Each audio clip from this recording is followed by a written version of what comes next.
ধর্ম নিয়ে রাজনীতি মমতা সনাতন ধর্মকে মানি না বলে কাদের তুষ্ট করতে চাইলেন তিনি? মমতা বন্দ্যোপাধ্যায় রেড রোড থেকে রাজনৈতিক একটা রং লাগানোর চেষ্টা করলেন মোথাবাড়ির ঘটনাকে, যেখানে তিনি এটিকে রাজনৈতিক চক্রান্ত বলছেন। তিনি বলছেন লাল গেরুয়া নাকি এক হয়ে গিয়েছে। তাকে প্রশ্ন যদি করা হয় যে পুলিশ মন্ত্রী হিসেবে তার ভূমিকা কি, মোথাবাড়ির ঘটনা এখনো পর্যন্ত কজন গ্রেফতার হয়েছে, মোথাবাড়ির ঘটনা এখনো পর্যন্ত গ্রেফতার করা সম্ভব হলো না কেন, পুলিশ কেন আটকাতে পারলো না? পুলিশ মন্ত্রী এই প্রশ্নের জবাব দিতে পারবেন? পুলিশ মন্ত্রীর কাছে কি কোনো জবাব আছে? পুলিশ মন্ত্রী সে বিষয়ে কোনো কথা বলছেন না। যিনি কিনা রাজ্যের মুখ্যমন্ত্রী, সে বিষয়ে মুখে কুলু পেটেছেন, রাজনীতি করতে ব্যস্ত মমতা বন্দ্যোপাধ্যায়। আর রেড রোড থেকে সেই রাজনীতি করলেন মমতা বন্দ্যোপাধ্যায়। মোথাবাড়ির ঘটনা নিয়েও, অশান্তি নিয়েও রাজনীতি মমতা বন্দ্যোপাধ্যায়। কি বললেন রেড রোড থেকে শোনাবো আপনাদের।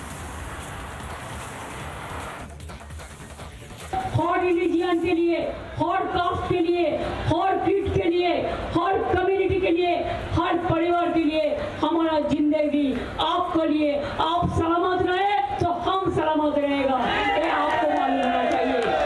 आप लोग कोई भी प्रोवोक करेगा, हम दंगा फसाद नहीं चाहते हैं, लेकिन आप उसको पाए में पा मत लगाओ। ये उसका प्लान है, ये उसका प्लांटेड गेम है। एक गेम में आप पा मत लगाओ। कंट्री को डिवाइड करने जाता है तो पहले कॉन्स्टिट्यूशन को सलामत करो। कॉन्स्टिट्यूशन में क्या बोला? हम लोग सेकुलर है। बड़ा बड़ा बात करते थे सेकुलरिज्म का, आज लाल और गेरुआ एक हो गया। होने दो, होने दो। हम लोग रहेगा, हम अकेला ही रहेगा, हम अकेला 100 है।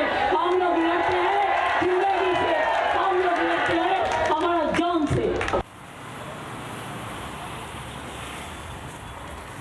বিজেপি নেতা দিলীপ ঘোষ এই মুহূর্তে আমার সঙ্গে টেলিফোনে। দিলীপ বাবু, স্বাগত আপনাকে। মমতা বন্দ্যোপাধ্যায় পুলিশ মন্ত্রী হিসেবে কোনো উত্তর দিচ্ছেন না। মোথাবাড়ির ঘটনায় কেন গ্রেফতার হলো না এখনো পর্যন্ত, অথচ তিনি রাজনীতিটা চালিয়ে যাচ্ছেন, ধর্ম নিয়ে রাজনীতিটা চালিয়ে যাচ্ছেন। রেড রোডের মঞ্চ থেকে বলছেন লাল গেরুয়া নাকি এক হয়ে গেছে, রাজনৈতিক নাকি চক্রান্ত করা হয়েছে মোথাবাড়ির ঘটনায়। কি বলবেন? দেখুন, আমি আগেই বলেছি মমতা ব্যানার্জি ধর্মের জায়গায় রাজনীতি করে না, রাজনীতির জায়গায় ধর্ম নিয়ে আসে, এটা প্রমাণ হয়েছে। তাই পশ্চিমবাংলায় উনি এখন নূতন সুরাবর্তীর ভূমিকা পালন করছেন। এখানে রেড রোডে এসে উৎসবের মুসলমানদের যাও, লুটপাট করো, খাও, আমার পুলিশ তোমাদের গায়ে হাত দেবে না। তাই বারবার এই ঘটনা দেখছি। আজকে মুর্শিদাবাদ চলছে, মালদা চলছে, অথচ একটা লোক অ্যারেস্ট পায়নি। ভিডিওতে দেখতে পাচ্ছেন না পুলিশ। এই কথা যদি বিদেশে কেউ প্রশ্ন করে তখন উনি উল্টো যুক্তি দিচ্ছেন। তাই হিম্মত থাকলে ওনার এমএলএ ওখানে গিয়ে আগুন লাগাচ্ছে মালদাতে, অ্যারেস্ট করুন ওকে। যে লোকেরা গন্ডগোল করছে অ্যারেস্ট করুন। উনি চাইছেন উত্তেজনা তৈরি করে যাতে রামনবমীর শোভাযাত্রা না বেরোয় পশ্চিমবাংলায়, তার রাস্তা তৈরি করছেন। সেটা করতে যাবেন না। যদি নোয়াখালী করেন তাহলে বিহারের মতো পরিস্থিতি এখানেও হতে পারে। আপনাকে কি অধিকার দিয়েছে? আপনি নামাজ পড়ুন, আপনি যা ইচ্ছা করুন, রোজা রাখুন, আমাদের কিছু বলার নেই। কিন্তু পশ্চিমবাংলায় হিন্দু সমাজ আক্রান্ত হলে বিজেপি রাস্তায় না।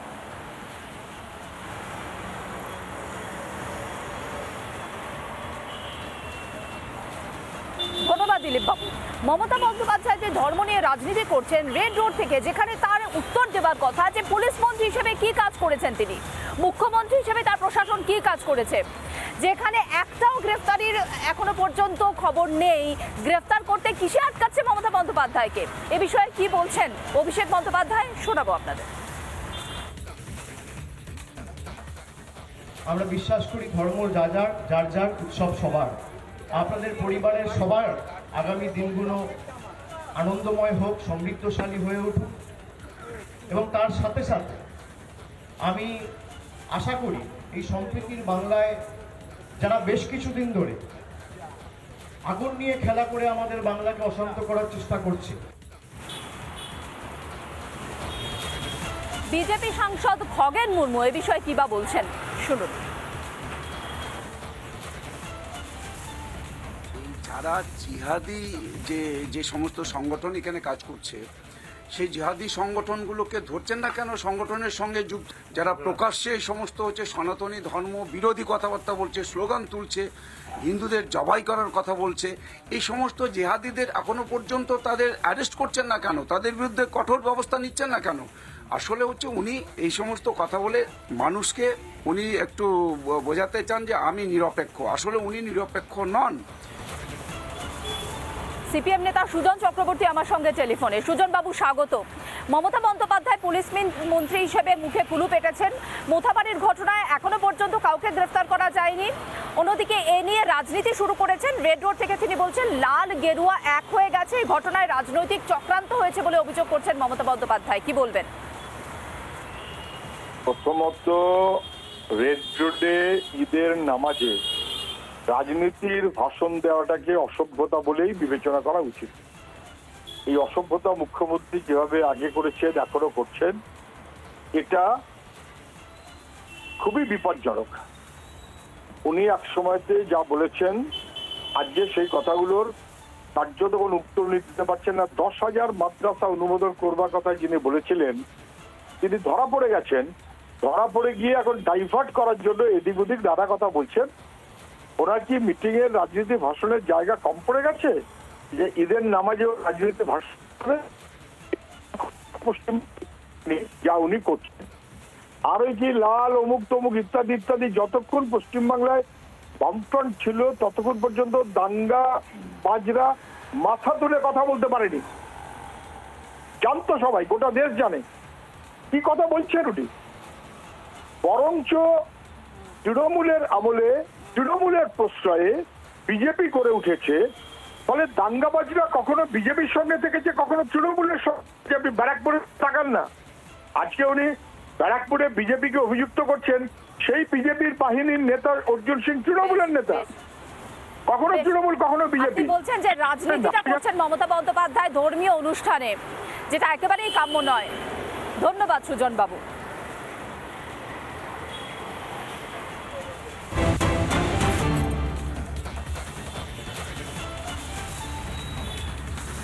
নমস্কার, আপনার সঙ্গে আমি মীনাক্ষী। রেড রোড থেকে মুখ্যমন্ত্রী মমতা বন্দ্যোপাধ্যায় ধর্ম নিয়ে রাজনীতি করলেন, সনাতনীদের অপমান করলেন, সনাতন ধর্মকে অপমান করলেন। মমতা বন্দ্যোপাধ্যায় কি সনাতন ধর্মকে মানেন না? তিনি বলছেন বিজেপি জুমলা পার্টি, আর জুমলা পার্টির ধর্মকে মানি না। হ্যাঁ, ঠিকই শুনেছেন, মমতা বন্দ্যোপাধ্যায় রেড রোড থেকে সনাতনীদের অপমান করলেন, সনাতন ধর্মকে অপমান করলেন। বললেন বিজেপি জুমলা পার্টি, বিজেপি জুমলা পার্টির যে ধর্ম তাকে মানেন না। তার মানেটা কি? তিনি সনাতনীদের মানেন না, সনাতন ধর্মকে অপমান মমতা বন্দ্যোপাধ্যায়। ধর্ম নিয়ে রাজনীতি রেড রোড থেকে মমতা বন্দ্যোপাধ্যায়, আর তা নিয়ে প্রশ্ন একাধিক উঠতে শুরু করেছে ইতিমধ্যে, যেখানে সনাতন ধর্মকে অপমান করলেন মমতা বন্দ্যোপাধ্যায়। কি বললেন তিনি রেড রোড থেকে, শুরুতেই শোনাবো আপনাদের।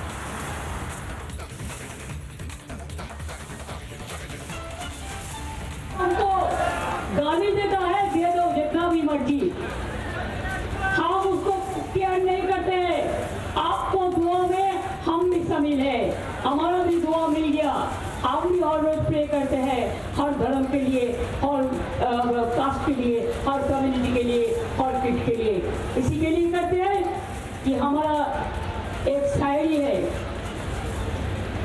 कि सब तो हम इतना डरते नहीं हैं, कफन तो हमारा लिए इंतजार करते हैं, हम कफन के लिए इंतजार नहीं करते हैं।